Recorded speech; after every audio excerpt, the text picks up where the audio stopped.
Well, it's great to see you guys here today. We're glad to start session 3.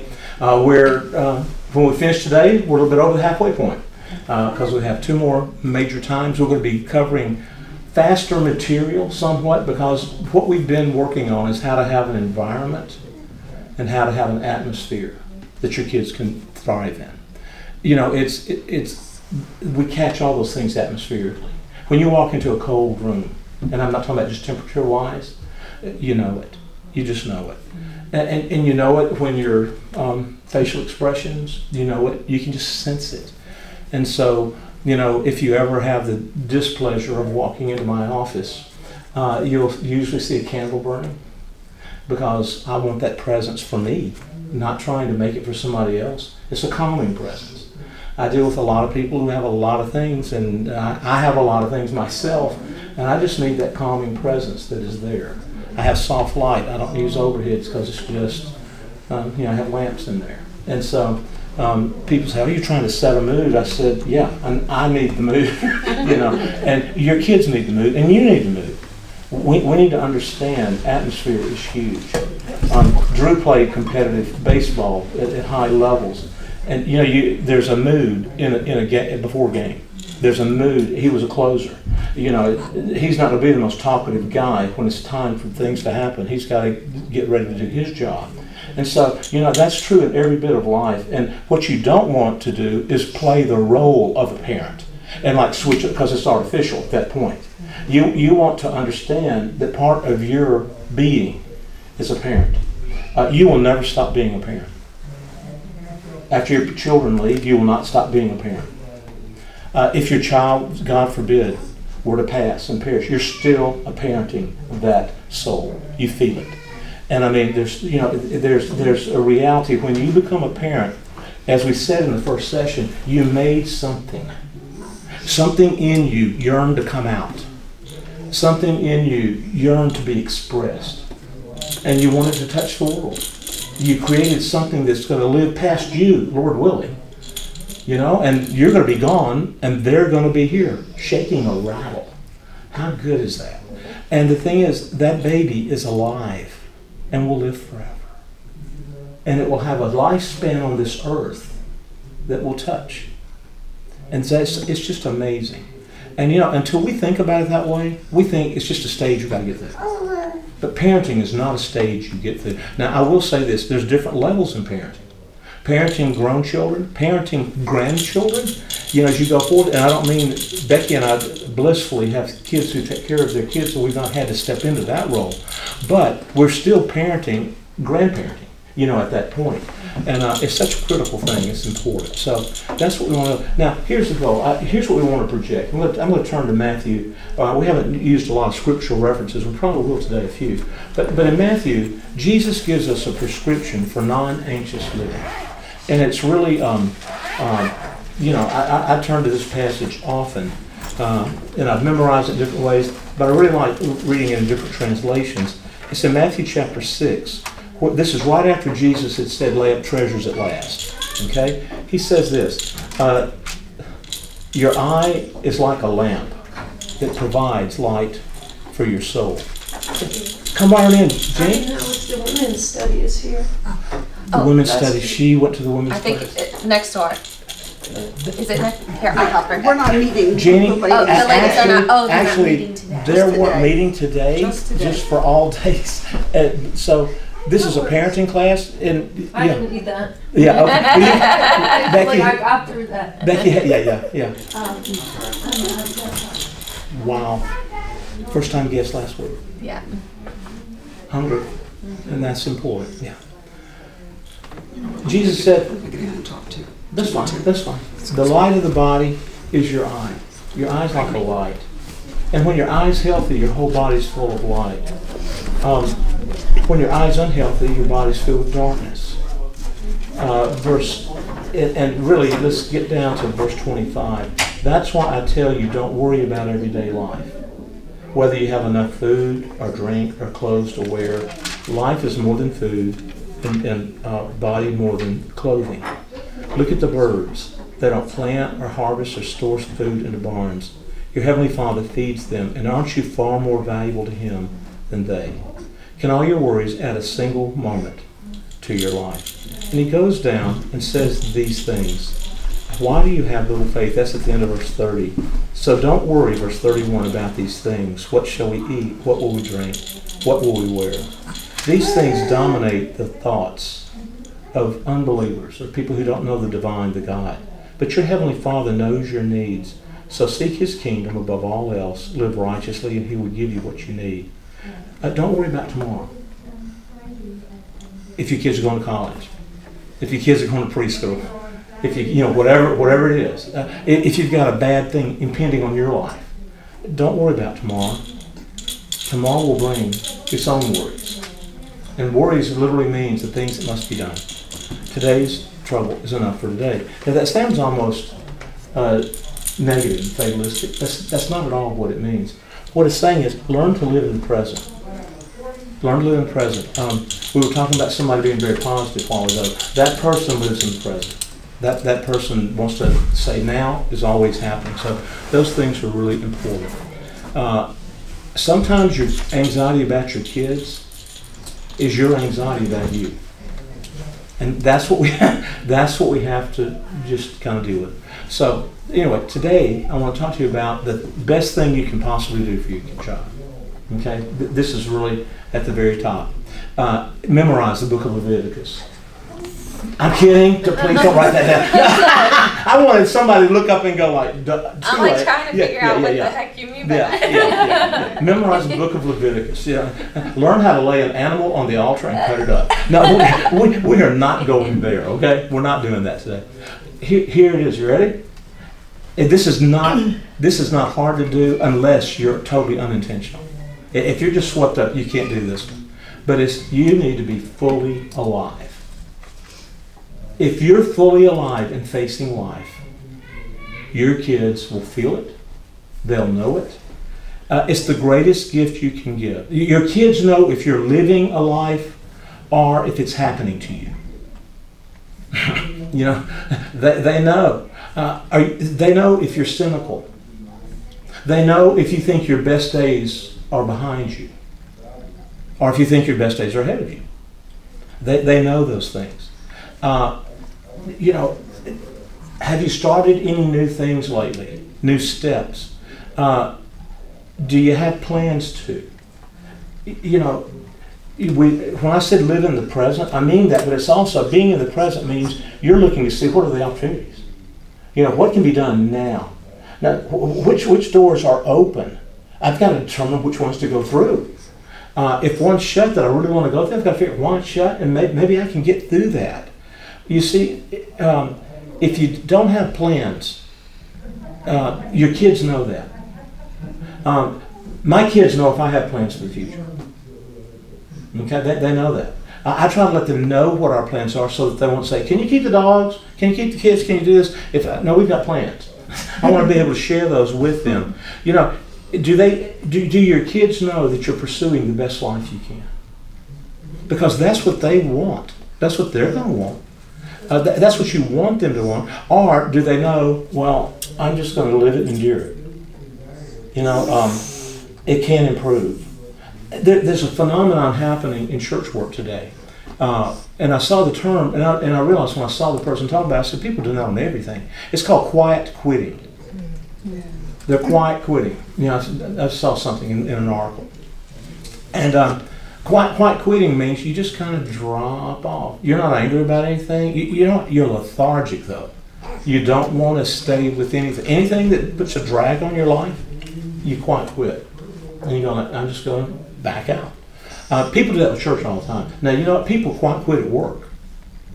They're not in your face about it, but they just realize, I'm not going to give my whole heart to this thing. Yep. Don't quiet quit as a parent. I got these kids, and and I actually, as a parent, you probably wouldn't quiet quit. You'd loud quit. You usually yell a little bit on that. But you can't make people grow spiritually And listen, I can't make you be alive, and you can't make you can't make somebody else be alive. They can catch it from you though. And the thing is, for our kids, one of the things I hear parents saying all the time, my kids don't want to go to school, my kids don't want to do this, they don't want to do that, they don't want to get a job. I go like, you know what? You got a problem in your house as far as an attitude. And it's a big thing because your kids will follow that atmosphere. And it doesn't mean you're frantic. I'm definitely not saying that. What I'm saying is, though, you're intentional. And you're moving toward a goal you want to go toward. And whether it's spiritually, this is why being a Christian is a critically helpful thing in human development, because there's always a goal that is there that is not attainable, but it is reachable, if that makes sense. Meaning Jesus wants you to reach. Paul says, I haven't attained it, but I keep pressing forward to reach to the high call that God has for me in Christ. Paul would say, live up to what we have attained. We've received something from Christ. Listen, if you know Jesus, and all of you claim to know Jesus, you have everything you need in Christ. I mean, he tells us that. We just don't ever think, how do I draw upon that? How do I find that? How do I see that? How do I get into that? What do I need to do? And it's not that you earn it, but what we do, you have to want it. And so there's a question to ask, and I think it's probably important. Do you have a plan to grow your family? Do you have a life message for your home? Becky and I have a thing that says, in this home, we will love, and that's the last one actually, but it says we will laugh, and we will live, and we will love. We want that to be, that I want everybody that comes into my house to feel love. And people have enjoyed coming to our house. People who've never been in a preacher's house. I mean, that's scary. Oh God, what's going to be in there? Are angels flying around?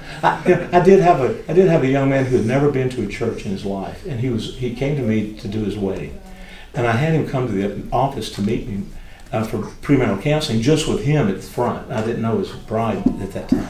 And when he walked into the building, he walked in the office door down here, and he literally, this is no kidding, this is a college grad who's sharp. He has a doctorate today. But he came through the door, and he said, I really thought I'd see angels in a church building. I thought I'd see them moving around and flying. He said, because I've never been in a church. I said, no, you might see the opposite when I'm around. So anyway, but here's the thing. I'm going to say it this way. Are you owned by your work? Or do you do your work? Are you owned by it? Does it own? Do you take your vacation days? You need to take vacation days. It's important. Now, how many people in America, what percentage take their vacation days? Does anybody know that? 93% of people do not take their vacation days. What? They don't take them all. 93%. That's crazy. That's literally working for free. Yeah. No. Yeah. Working for free. Yeah.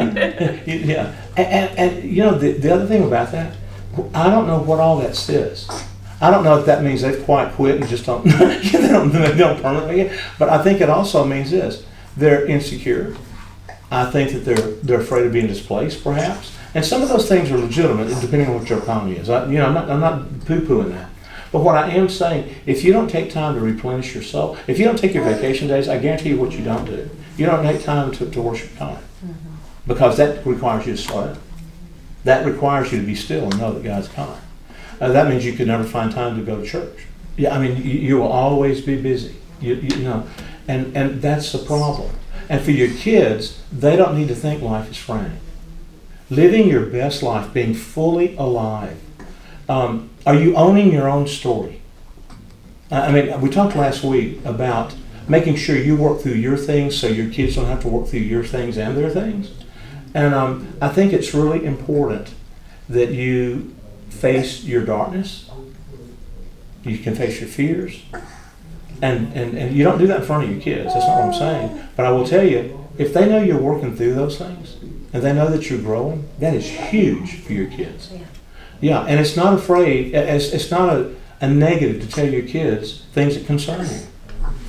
That can be called a privilege. But you can pray for mommy this way. You can pray for dad this way. And you know, it's wonderful to teach little kids how to pray, to get them to pray. Be fully alive. That doesn't mean you'll never have a busy season, and it doesn't mean you won't be imbalanced. The myth is when people say, well, I just want to live a balanced life. I want a balanced life, just like Jesus wants us to. If you read the Gospels, Jesus did not live a balanced life. It was times of extreme situations, and then he would take some time to rest. You know, we've got that idea that it's always one way. No. Let me ask you this. How balanced is it to have a kid? That's deliberate imbalance. You know, and I'm not talking about just the way mamas change. I'm talking about what happens. When you get married, if you're engaged and you're going to be married, that's imbalance. Life is not normal at those moments. When you go through things, we have to realize, you know, it's not smooth sailing all the time. And so therefore, parenting is going to have ups and downs. And that's not wrong. That's a normal part of life. The most boring place I've ever lived was the Mississippi Delta. Because as far as you could see, it was flat. And it was gray. And on a winter day, it was ugly. You saw brown mud and you saw gray sky. And you can see it forever because it's flat as a pancake. I mean, it is farmland for real. Not farmland like in Maryland where you have hills, and it is flat, the Delta. But that life has ebbs and flows, and you have to recognize them. There's a reason why Isaiah 40 says this. Sometimes it's time to mount with wings like eagles. You fly. And then it says, but we also have strength to run and not be weary. And I think it's really interesting. The last one, it says, and we can walk and not what? Faint. Yeah. Walking is what we often faint. You know, the adrenaline goes when you got to fly. But you know, that learning how to walk, walking is not the, you know, that's the hard thing to maintain. So we're up and down on these things. Do you remember the man named Elijah? Elijah was a prophet. And Elijah lived in Israel. And Israel meant that there was the northern kingdom and the southern kingdom. Those broke under Solomon's sons, Jeroboam and Rehoboam, and one of them took the tribes that went north, and then Judah, where Jerusalem was the south. The capital of Israel was Samaria. That was the north. That's why when Jesus came, they didn't walk through the Samaritan areas. That was where people had moved up and they had intermarried with the people of the land. And so that was an issue there in Jesus' day, major prejudices. But Israel, they had 20 kings, and none of them were good. I mean, Israel had very few good kings. Now, you get that if you read 1st and 2nd Kings. You can get a picture of that, especially 2nd Kings. But in 1st Kings, Elijah comes during the time of a man named Ahab. And Ahab is the king, and he's a wicked king. He marries a woman named Jezebel. And there's a reason Violet's not named Jezebel. You wouldn't want to name a daughter Jezebel. If you do that, you got a real problem with your own goals for you. But anyway, Elijah calls out false worship, the worship of Baal.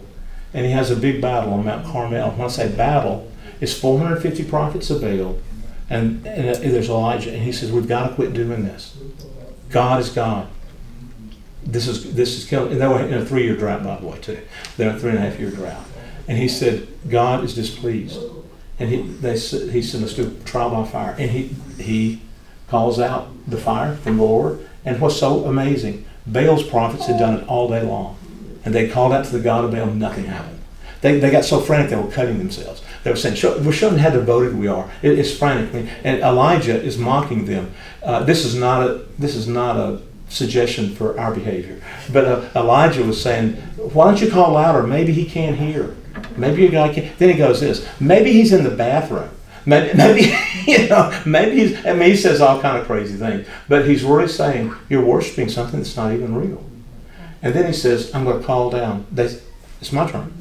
And he made the altar, and they put the offering on it, and he says, bring water. The one thing they did not have at that time was water, because they were in a drought. He said, bring the water. And they put 6 big containers of water on that offering. And he wanted to be no doubt that God can light wet wood. God can do that, you know. And when that happened, fire came down, devoured the offering, just as he asked. And the people all fell on their face. They said, the Lord is God, the Lord is God, the Lord is God. Now here's the thing. Elijah was able to stand 1 against 450. Now, you know what he did after that? He said, it's getting ready to rain. He sees this little cloud, and everybody laughs. He says, you better get out of here because it's going to be a monsoon. It's coming. And it did. It was so bad the chariots got stuck. I mean, it was that kind of rain. He saw an incredible deliverance and miracle. And you know what? He ran, and he heard that Jezebel had said, you're going to die tomorrow. You will not live through the day. And he got afraid. This man got afraid by a threat of a woman. And I mean, it's a powerful woman, okay? Yeah. But he got afraid, and he went away, and he slept, and he ate. The birds brought him food. And he said, Lord, I just want to die. He said, please kill me. This is in 1 Kings 18. And in chapter 19, that's where he said, take my life. I'm done. Now, he had just done an incredible thing. Now, when you do a great thing, do you know what you're doing?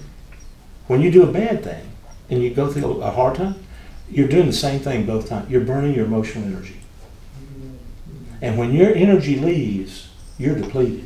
And it could be over good. That's why postpartum blues happen. And I've never experienced that because I've never had a child. But after you have a baby, you've had the baby, and all of a sudden you feel, why am I not happy here? Why? Man, you've just given everything. And you've got to replenish your emotional and spiritual strength.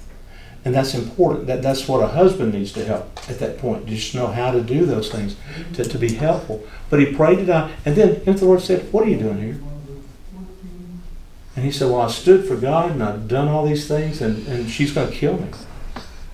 And I love what God did. Why are you here? And then it says, he was listening for the Lord, and the storm came, a fire came, an earthquake came. And it says, but the Lord was not in any of those. And then a still breeze came. And the Lord said, why are you here? Second time, why are you here? And then he said, go back the way you came. Return to your past. Go back where you came. And here's what we find. His encounter with God wasn't what he thought it would be. Your encounter with your kids may not work out the way you thought it would, and therefore you feel really badly. You may have planned a big thing, and it just doesn't go, and you take her to T-ball, and then you end up playing T-ball with her, homage to last week. But what we have to realize, you don't quit and say, we're done. When you face disappointments as a parent, and you will, you've got to be fully alive. Because you're going to need that. Don't quit, don't settle, don't throw in your towel. For me, one thing I pray every day, I pray this for my family, I pray it for my mom, for Becky's family, for all our family. I say, Lord, let me live every day until I don't. Just let me be fully alive until I'm not. I mean, I don't want to linger halfway. Let me live every day until I don't. I think it's a wise prayer. I didn't read that anywhere. That's just what I was praying one day, and it's really been a mantra for me. Just to say, Lord, help me live every day until I don't. Are you making a way to live every day? As long as we're alive. And this is, Becky and I we're coming to another stage of life before we are. And I want to encourage you, make plans to have greater mobility and freedom as you go forward. Don't lock yourself into one choice. That's not a wise way to live. And so if you need a drastic change, it's okay to do that. You can do that while you have children. You will follow your heart. Sometimes parents don't make a change because they have kids and they go like, I don't want to disrupt them. Your kids are far more resilient than you ever imagined. Your kids can handle disruption. Now, you know how they can do that though? If you handle it. When you don't handle it, that throws them into chaos. You're the key. You're the center of their life at that point. You are the one that has the pulsing that goes out. And when you're fully alive and you approach each day as an adventure, we can do this.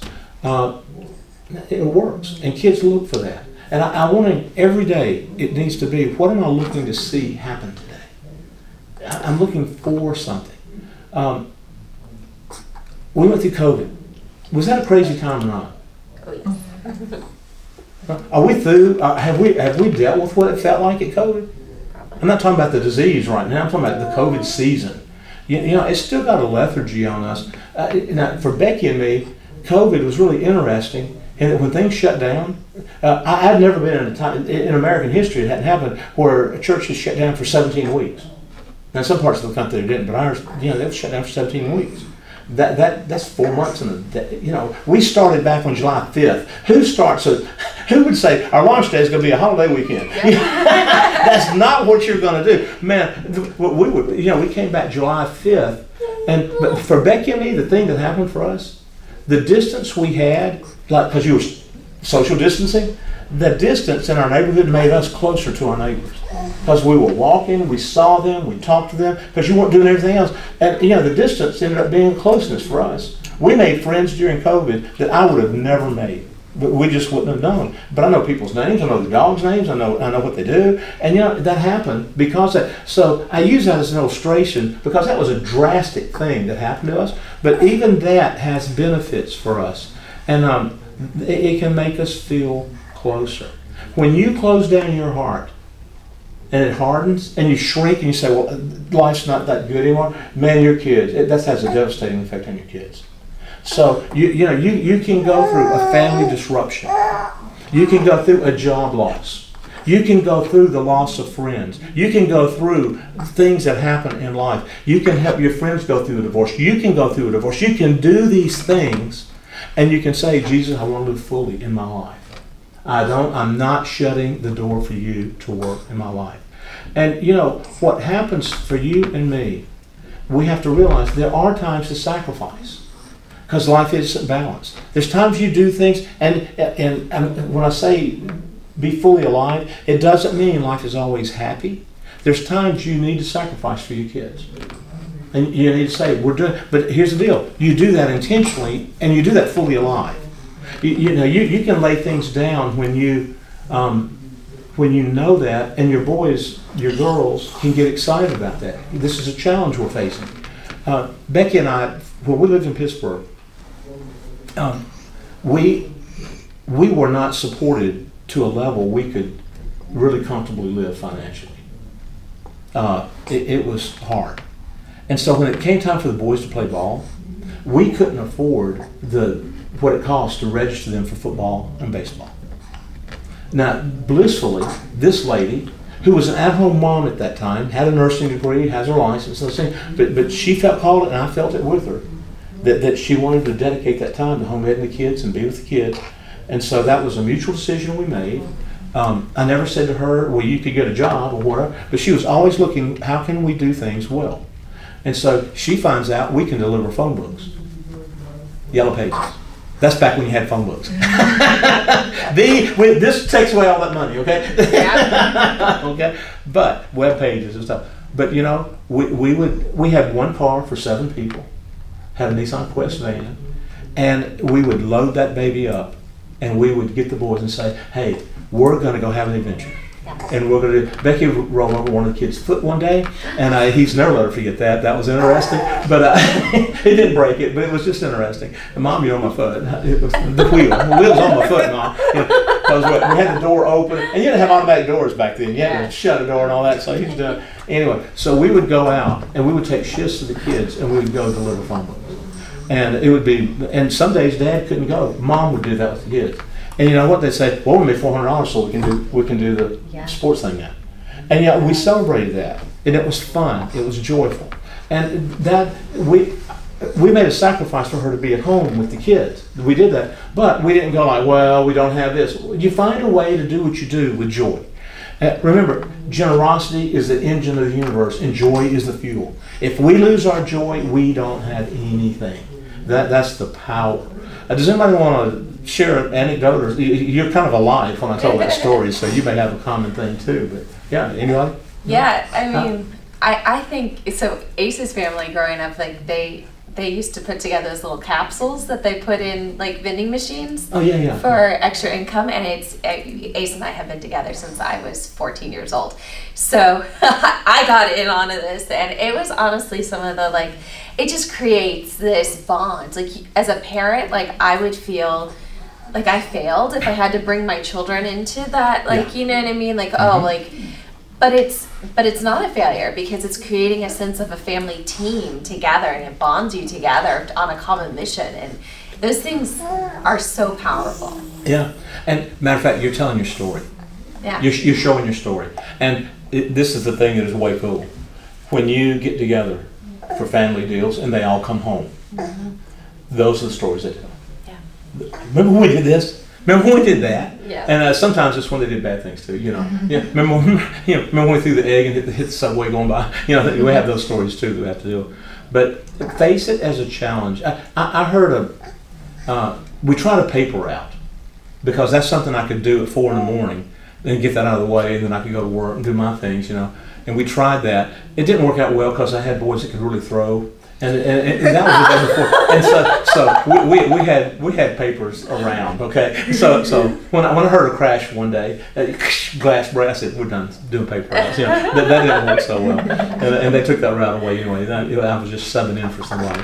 But you know, that was so funny, looking for an address in the dark. And it's on a street you really don't know, and it's the house. It's like these cutouts they have here, where they put a house behind a house, and we could not find number 10. We could not find. And then we went home, and you didn't have one of these to check it out. You didn't have any. You know, you just had a piece of paper. And I know the boys were like, man, they were running all. We were just looking everywhere, and it's dark 30, and I'm going like, don't get too close to the house because they'll think we're trying to steal. You know, it was just nuts. But we laugh about that. And today they go like, you know, Dad, that was fun. And that was fun. And that's some of the craziness where you can sacrifice and it not feel like sacrifice. Yeah, you can find out how to do Christmas. One of the very best Christmases I ever had, we chose we will not spend more than $2 on each other. This is a 1975 Christmas. We didn't have any money. We just got married. I was a full-time student, and Becky was a graduate nurse, which meant you made $400 a month. And you know, we just didn't have any money. We said we're going to spend $2 or less. And she still got the gift I gave her. Yeah. That's amazing. I don't remember what you gave me. That's horrible, but I don't remember what it was. But I made her a coupon book. It was before those ever came out. Yeah. But I gave her I said, what I bought the thing that you punch a hole in a paper, and I had a tie, and then I bought the paper I had to have and a marker, and I gave her, like, it says half-hour back rubs.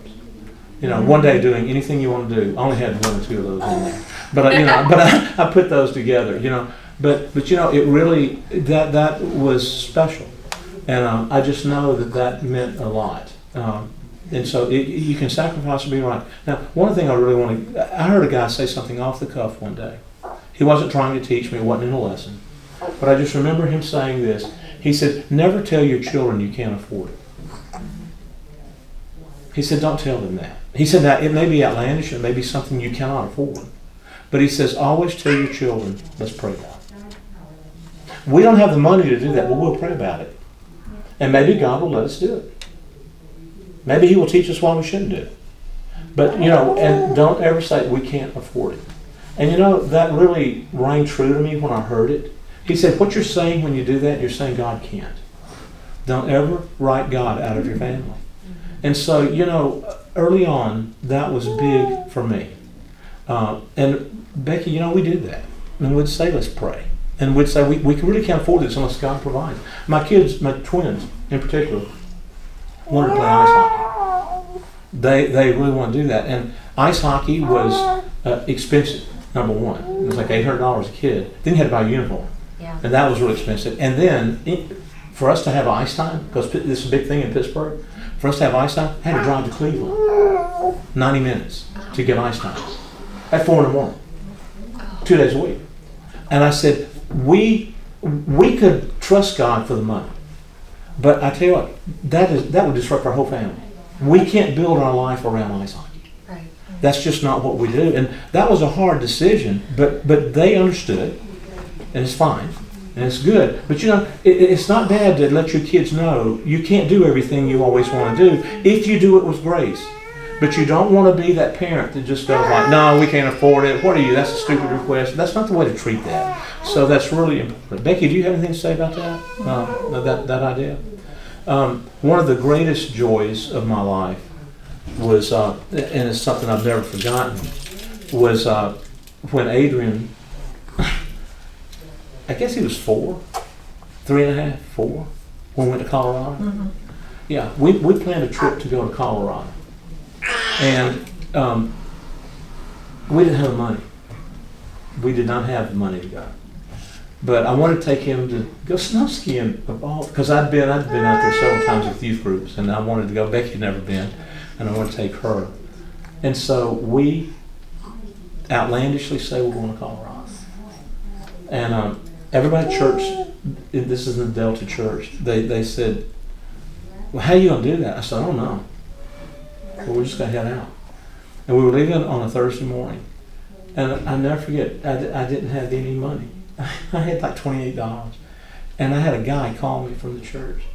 And he said, the Lord laid on my heart to give this to you. And he came by and brought a check for $300. And then, when I took it, I couldn't get it. It was too late for the bank. And I couldn't get it done. And we were leaving. And I said, so I called my grocery store friend. And I said, could you cash a check for me? Because he didn't usually do a third-party check, that kind of thing. And he said, yeah. And so I took it by. He says, I can't take care of it now. I'll bring it tonight, because we had a Wednesday night prayer service. I'll bring it tonight when I come. And so he came, and he handed me the envelope.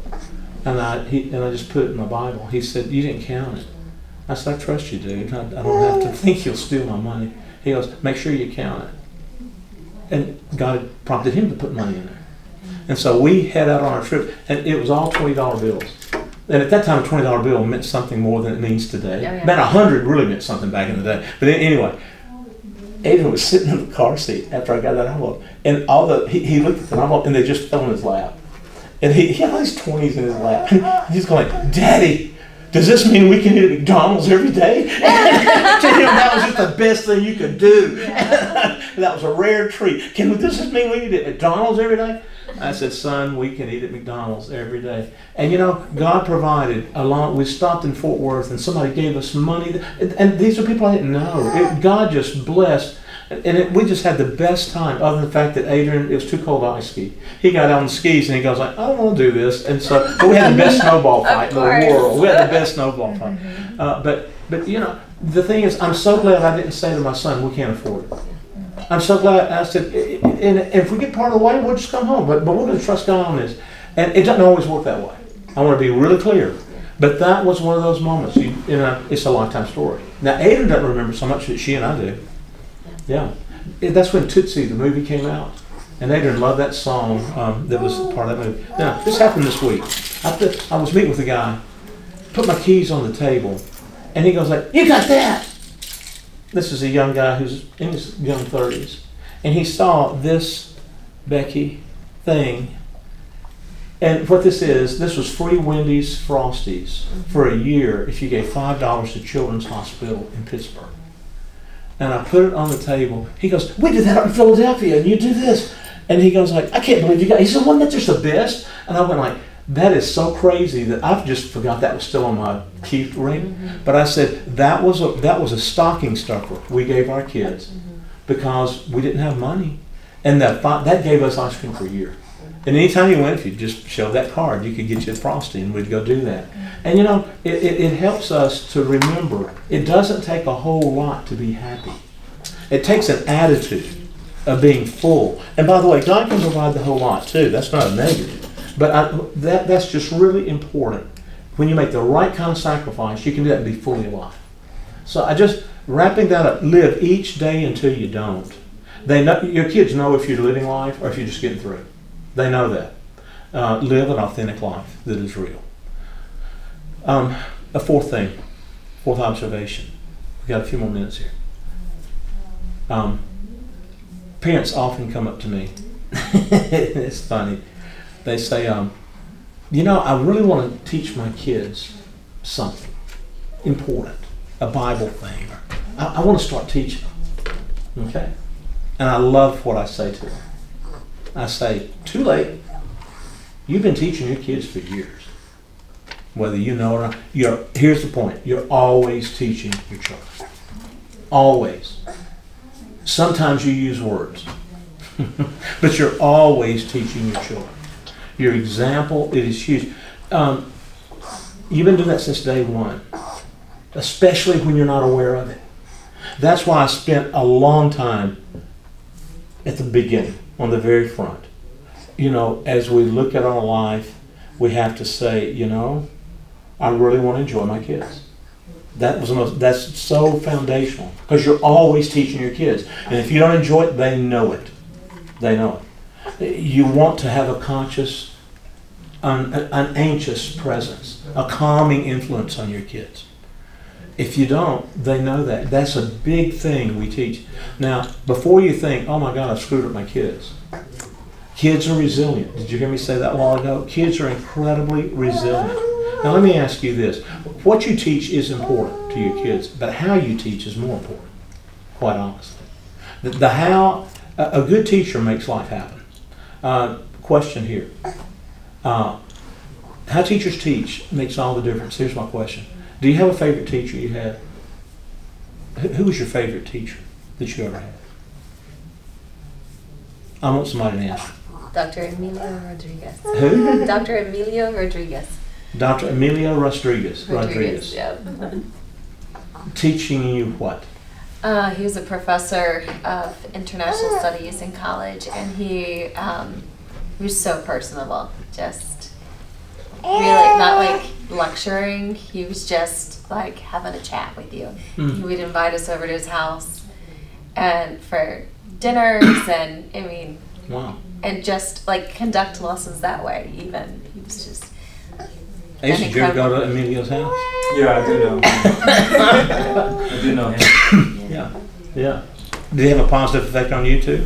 He did. Yeah, he answers any of my questions. Wow. Especially the political ones. He had to be smart. He had to be sharp. Yeah, and brave. No, back then I just asked more questions than I had answers for. So. Cora, I wonder how many of your kids are going to say Miss Cora's my favorite teacher. You know, I mean, seriously, she's a school teacher. That's what she does. But anybody else have a favorite teacher?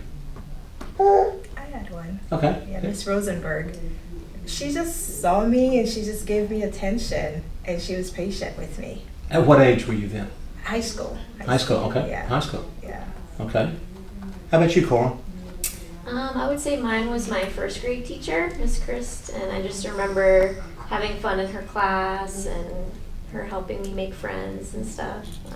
Just a fun environment. Probably one of the reasons that I wanted to become a teacher. Isn't that so good? That's wonderful. My first grade teacher was Miss Nicholson. And Miss Nicholson, until she got Alzheimer's in her 90s, I mean, but my mom would say, Miss Nicholson always asked, how's Danny doing? And this is 50 years after Danny was ever one of her kids. But, you know, it's really, she was not my favorite. She was kind of hard-edged. But she was good. Becky, you had a favorite teacher, didn't you? Probably several, but the one that comes to mind first is my 5th grade teacher. I don't remember her name. But she's had a real sweet spirit about her, and she was very, very nice. And that was the year that Kennedy died, so I remember that day in the classroom. So, yeah. That was also a critical time in your family's life. yes. And that was a critical time there. And maybe that's why that registers so much to you even. That she was kind of years before. Yeah, but anyway, yeah. But how about you, Drew?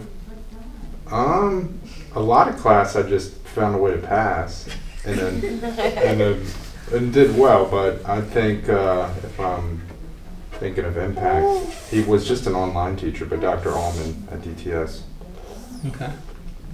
All right. Well, Ace, did you have one? I did, yeah. His name was Dr. Einoff, and he was the professor of economics, and taught me a lot about how the markets worked and how the money flows from one hand to another. So it was interesting. And he still talks to him to this day. Yeah?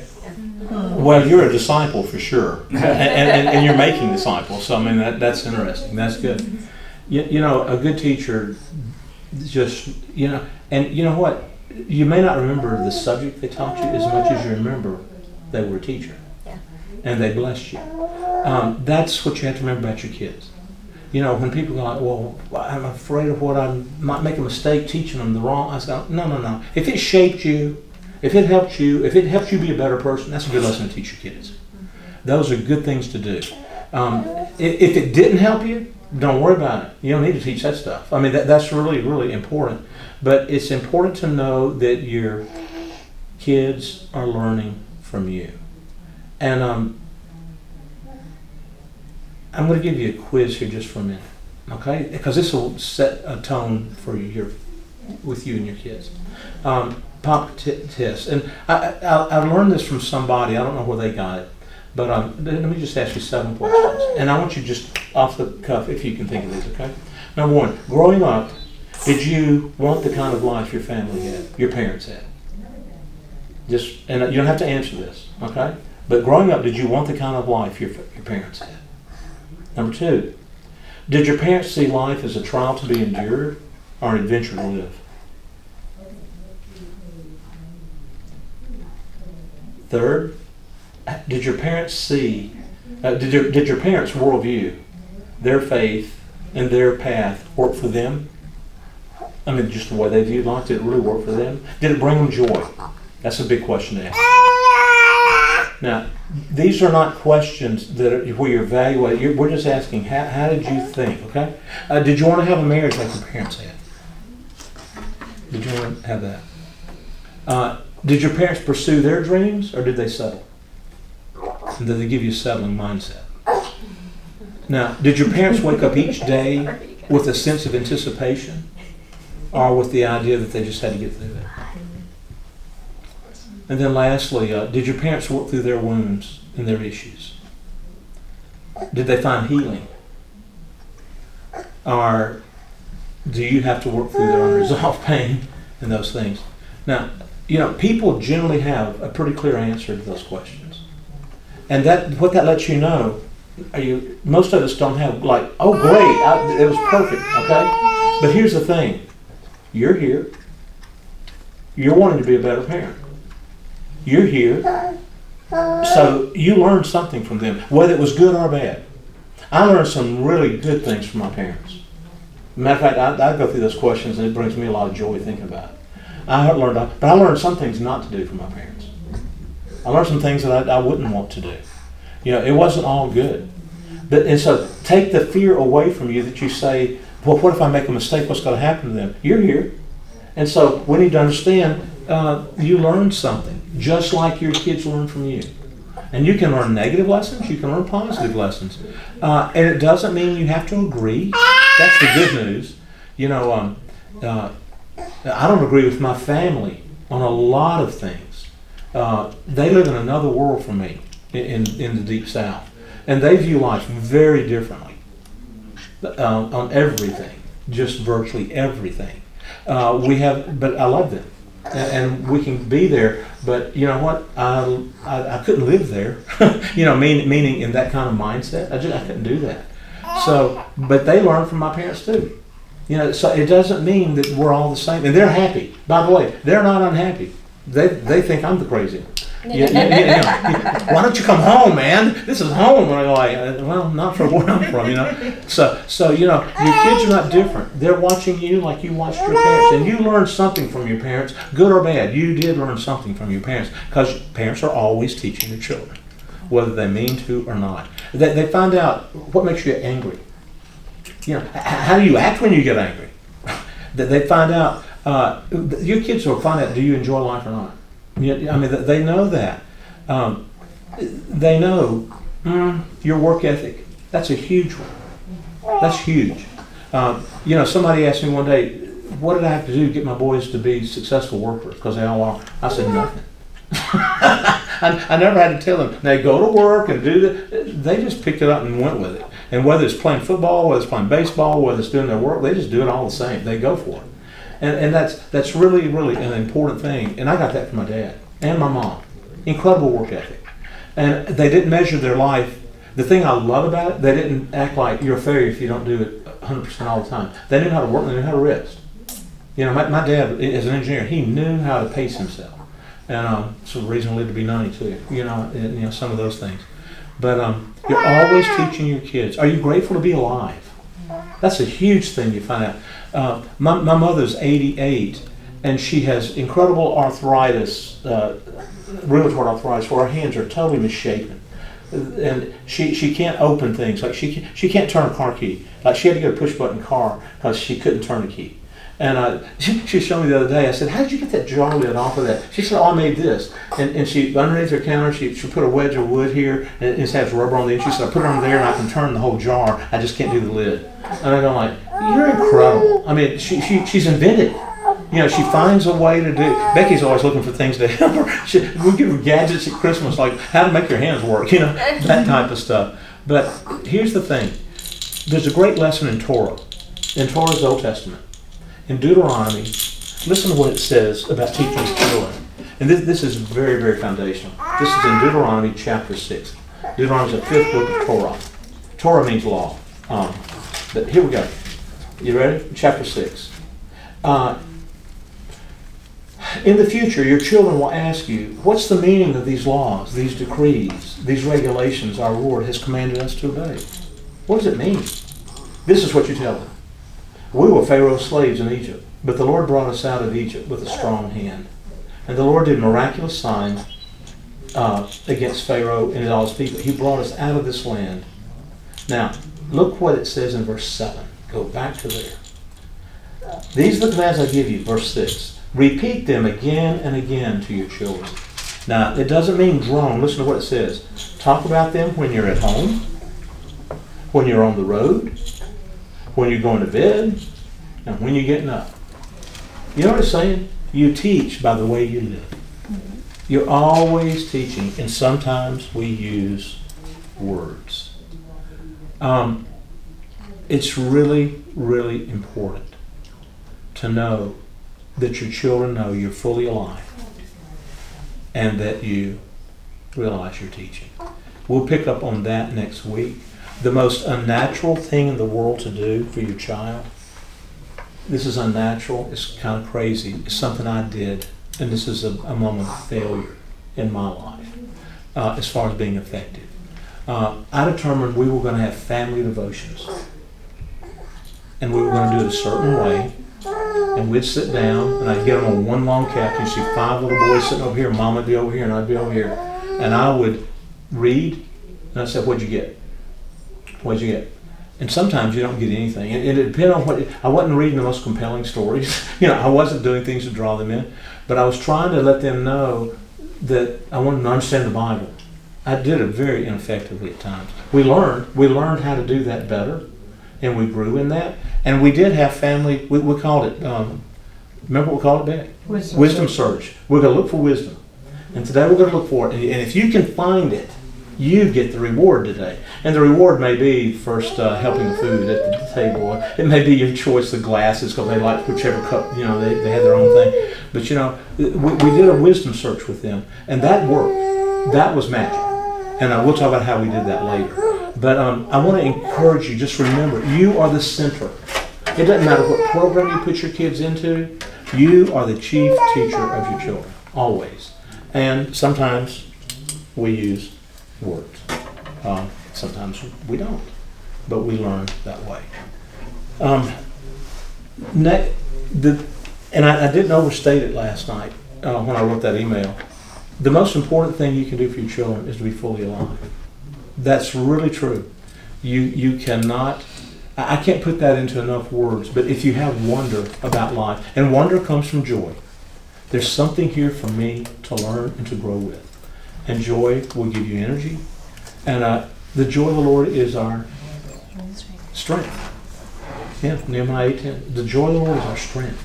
If we don't have, the fruit of the Spirit is love, joy. Love is the greatest force in the world. Joy is the greatest energy in the world. Joy will get you to love when you don't feel like love. Joy will be your energy. So, Father, thank you for this time. I pray you would bless each of us here as parents. Help us know that it's never done, and that when we had kids, we started something that will last forever. So help us shape it well. In Jesus' name, amen.